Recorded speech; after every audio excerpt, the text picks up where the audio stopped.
Jesus says, faith without works is dead. Don't be as the unbeliever. Do not bury your talents. September 4th, 2016. Words from Jesus to Sister Clare, spoken by Jackie. May the Lord's peace be with us, and may our hearts be open to His instruction to keep our peace. Jesus began, speaking about world events. Things are going to get turbulent, Clare, but I want my people to remain calm, steady as she goes. I have given assignments and some have done wonderfully. For instance, Leah and the Water of Life music. Her name is Leah Catherine, and she's been really in love and on fire for the Lord. And she's written some beautiful music with Him. Wonderful songs that really minister.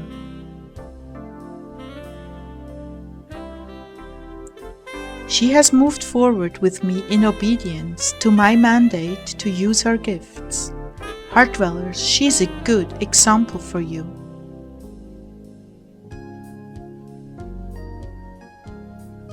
Some of you who have been expecting the rapture have not been using your gifts because you have presumed there wasn't time. I am asking you, my people, please do not let me down. Get busy, there is time. You have been deceived.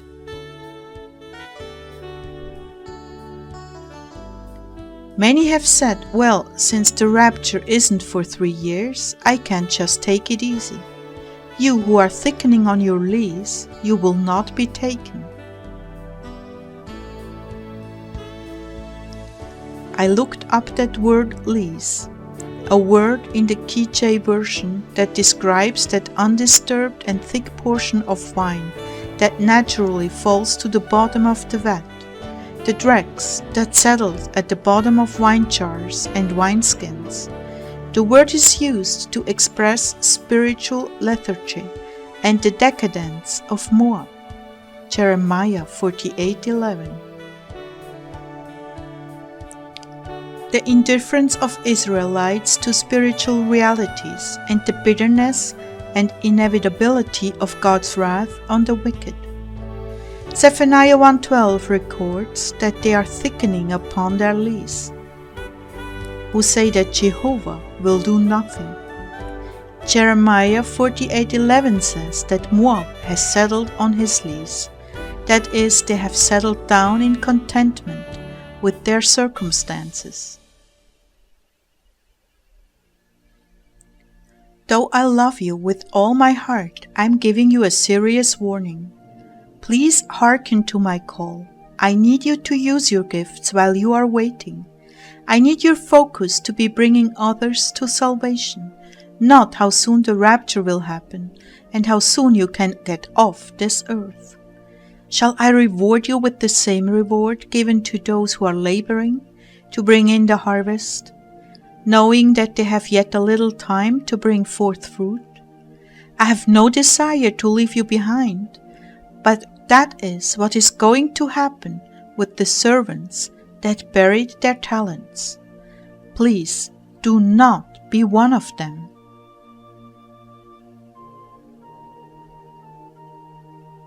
Moving on to world events. Birth pains are continuing in the world. They are closer together now, because they are coming to a climax. But I will continue to leave venues up to reach souls around the world. In fact, the internet is going to flourish with spiritual vigor and life. Take advantage of this time to spread the gospel. You see, your faith is holding the world together. You who have given your lives to me to spread the gospel know that I am a faithful God, and I would not commission you to work if all the doors were going to close. This is what the enemy wants, but for now it is not possible and will not succeed. This is something they have wanted to do for a long time, but put it off. Now it's too late, because the world has woken up.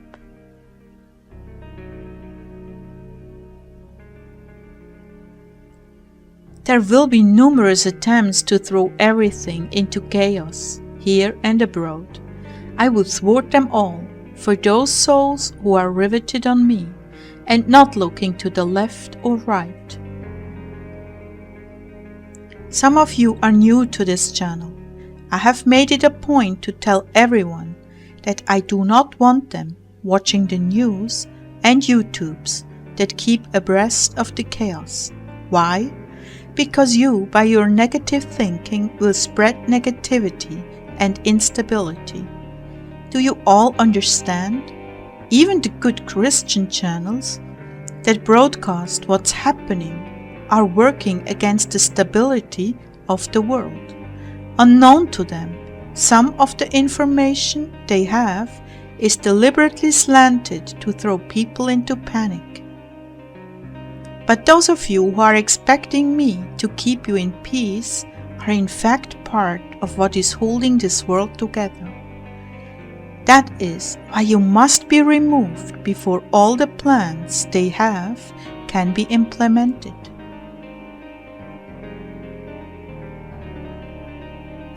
Your nervousness about the times has for its motive fear. That is what is being broadcast, because fearful people are easier to control. I have told you when the season for the rapture will be ripe, so you can relax and reject that fear, staying busy for me and resting in me. Many of you do not know what it means to enter into my rest. It means leaving off with your own devices, motivated by fear. Should a tsunami come, I will take you home, and you will be first to be raptured. Should an earthquake come, still I will take care of you.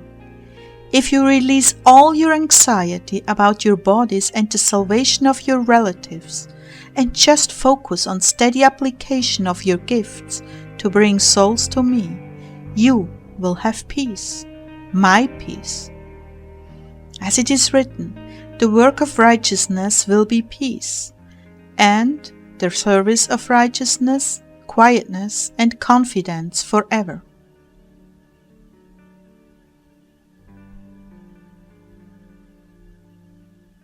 You can never adequately cover for yourself. There will always be tension over the one more thing you don't have. The latest prophecy of when the comet will strike, when the war will begin. Don't you see that you are being worked up to a frenzy every time a new date is set? Dear ones, really, don't you see you are being manipulated? You are playing into the hands of the enemy. You can never adequately prepare, but I'm always prepared to bring you to safety.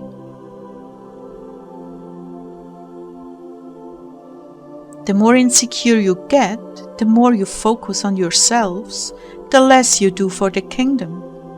This is so very selfish.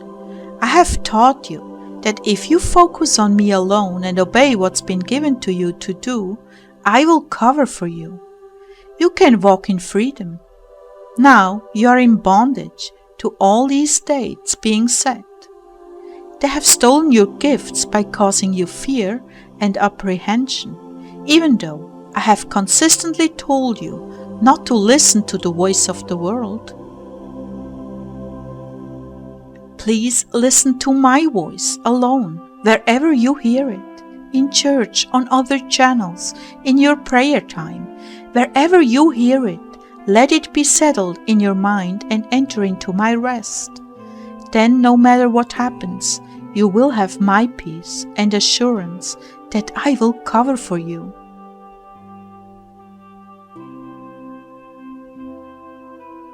This is a struggle against faith.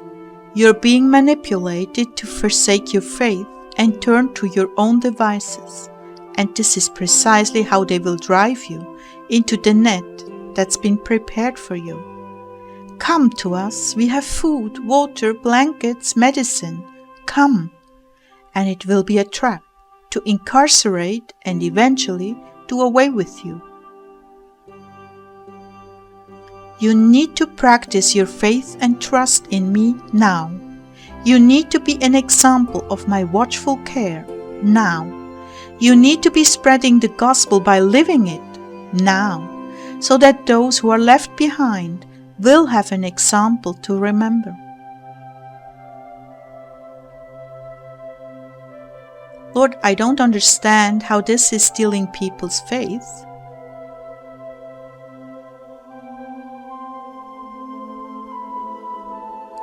Because you are getting worked up with fear, and the flesh rises up to overpower the spirit. Fear is a most powerful weapon.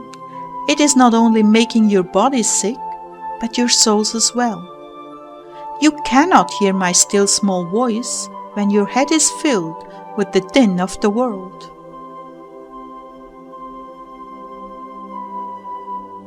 As it is written, in repentance and rest you will be saved, in quietness and trust is your strength. But you were not willing, and you said, No, for we will flee on horses. Therefore you shall flee, and we will ride on swift horses.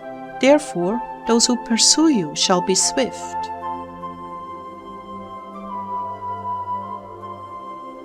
He who said to them, This is the rest, give rest to the weary, and this is the refreshing, but they would not hear.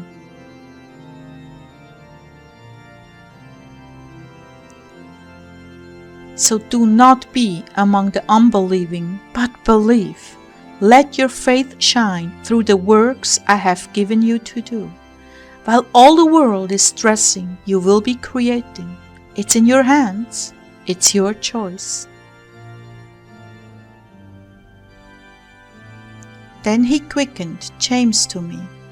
Faith by itself, if not complemented by action, is dead. But someone will say, You have faith, and I have deeds. Show me your faith without deeds, and I will show you my faith by my deeds. James 2:17.